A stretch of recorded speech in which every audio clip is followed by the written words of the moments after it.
और ये जो हमारे किसान भाई बैठे हैं, मैं आपका धन्यवाद देता हूं कि जिस तरीके से आप लड़ाई लड़ रहे हैं और जिस तरीके से आप एकजुट दिखाई दे रहे हैं,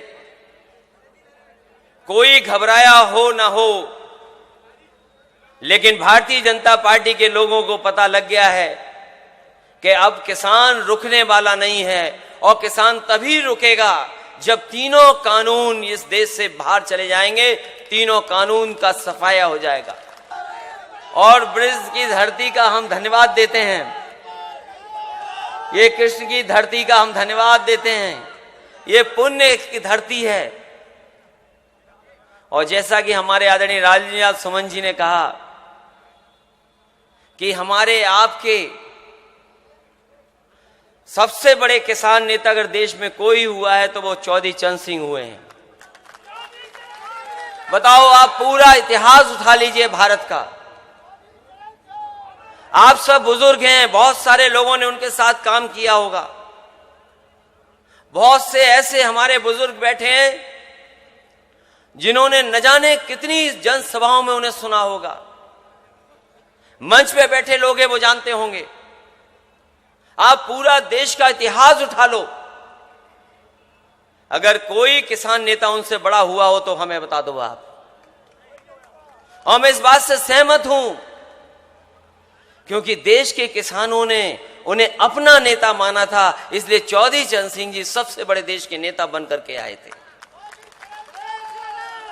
और आज सबसे ज्यादा जरूरत भी इस बात की है, ये जरूरत सबसे ज्यादा इस बात की है कि हमारा किसान खुशहाल हो, और किसान तब तक खुशहाल नहीं होगा जब तक किसान की बात करने वाले दल सत्ता में नहीं होंगे। ये जो भारतीय जनता पार्टी के लोग हैं वो हमारे आपके जनप्रतिनिधि नहीं हैं। इनका एक एक फैसला उठा करके देखो, हम यहां बुजुर्ग जितने बैठे, जितने सभा में लोग हैं, याद कीजिए जब नोटबंदी की थी, हमने आपने सबने भरोसा कर लिया कि यह फैसला है जिससे भ्रष्टाचार और काला धन वापस आ जाएगा, भ्रष्टाचार खत्म हो जाएगा, काला धन वापस आ जाएगा, सबने भरोसा कर लिया। बताओ आज कितने साल गुजर गए हैं, कौन सा काला धन वापस आ गया बताइए आप। और जीएसटी जो लागू की गई, जीएसटी कानून, जो जीएसटी कानून लागू हुआ था, आधी रात में जिस तरीके से देश की आजादी का जश्न मनाया गया था, उसी तरीके से जीएसटी लागू हुई।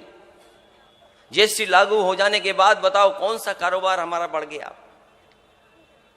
अभी वैश्विक महामारी आई, दुनिया में किसी ने ऐसा लॉकडाउन नहीं किया होगा, दुनिया में किसी ने ऐसी पाबंदियां नहीं लगाई होंगी, लेकिन भारतीय जनता पार्टी के लोगों ने कैसी पाबंदियां लगा दी।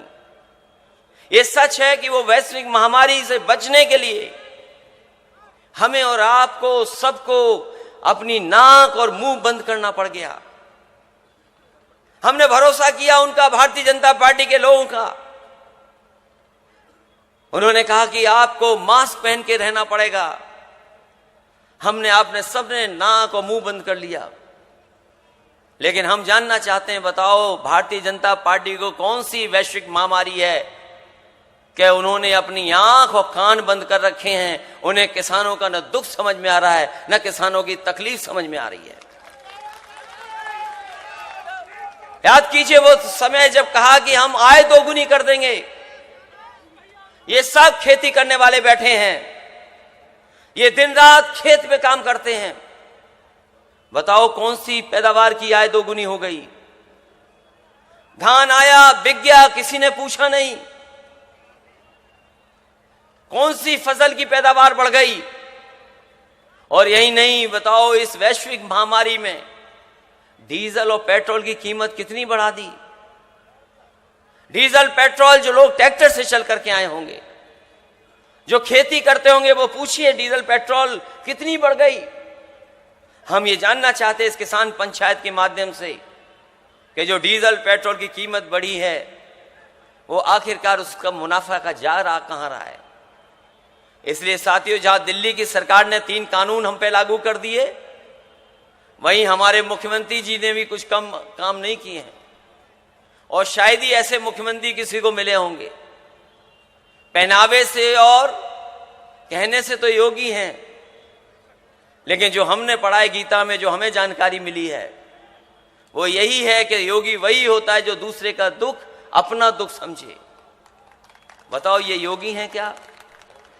क्या हमारे किसानों का दुख दर्द समझ पा रहे हैं?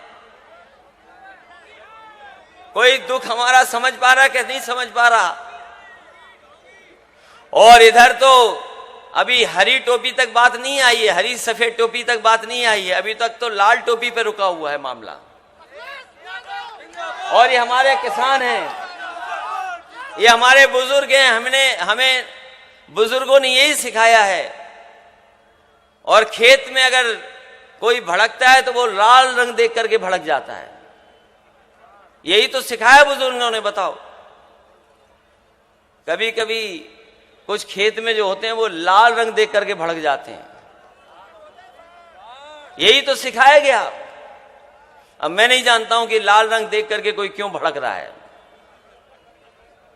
इसलिए जहां ये पंचायत चल रही है, और वहीं मैं गाना सुन रहा था, एक अपने सांस्कृतिक प्रकोष्ठ के लोग हैं या जो यहाँ के बहुत लोकप्रिय गायक हैं, कि अगली सरकार हो हमारी, तो अगली सरकार तभी होगी जब हम भाईचारा का रास्ता अपनाएं, हम अपने किसान का रास्ता अपनाएं।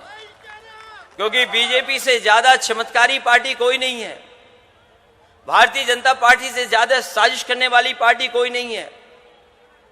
उन्होंने अभी तक जो सत्ता पाई है वो केवल हमें और आपको बांट करके सत्ता पाई है, हमारे और आपके बीच में खाई पैदा कर करके सत्ता पाई है। और जिस समय ये हमारा किसान भाई जागरूक हो जाएंगे, मुझे नहीं लगता है कि वो सत्ता पा पाएंगे। इसलिए हम बहुत सारे अपने किसान भाइयों को बधाई देना चाहते हैं।